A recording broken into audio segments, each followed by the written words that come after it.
Lettre 225, adressée au chanoine Angle, est datée peu avant le 8 mars 1905. Deus meus est tu et confitebor tibi, Deus meus est tu et exaltabo te. Cher monsieur le chanoine, avant de m'ensevelir dans la solitude du désert, notre révérende mère me permet de venir vous dire combien votre bonne lettre m'a rendue heureuse.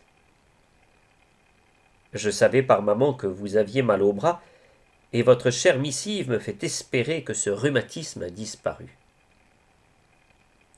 Pauvre maman, elle voudrait déjà avoir chanté l'Alléluia. Vous le devinez facilement. Le bon Dieu lui tiendra compte de ce long jeûne pour son cœur de mère.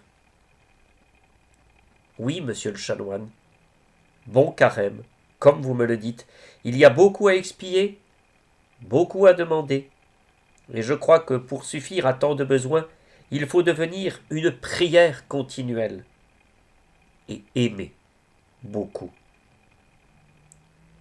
Elle est si grande, la puissance d'une âme livrée à l'amour. Marie-Madeleine en est un bel exemple.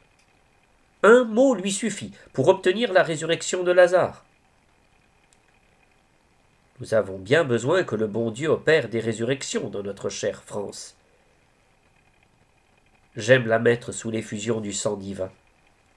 Saint Paul dit que nous avons en lui la rémission des péchés, selon les richesses de la grâce qui a surabondé en nous.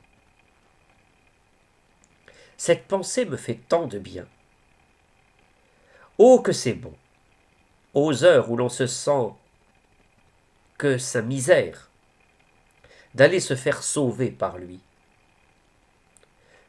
J'en suis si pleine, mais le bon Dieu m'a donné une mère, image de sa miséricorde, qui d'un mot sait calmer toute angoisse dans l'âme de sa petite enfant, et lui donner des ailes pour s'envoler sous les rayons de l'astre Créateur. Aussi, je vis dans l'action de grâce, m'unissant à la louange éternelle qui se chante en le ciel des saints. Je fais mon apprentissage ici-bas. Notre chère mère me charge de vous dire qu'elle a été bien touchée de votre particulier souvenir. Elle vous envoie son profond respect et se recommande à votre prière au Saint-Autel pendant la Sainte Quarantaine. Priez aussi pour votre enfant. Consacrez-la avec la Sainte Hostie, afin qu'il ne reste plus rien de la pauvre Élisabeth, mais qu'elle soit toute de la Trinité. Alors sa prière pourra devenir toute puissante, et vous en profiterez puisque vous avez si largement part dans ses oraisons. Elle ne fait en cela que s'acquitter d'une grande dette de reconnaissance. Adieu, cher monsieur le chanoine. Voici la cloche qui m'appelle à matine. Je n'oublierai pas d'y faire mémoire de vous.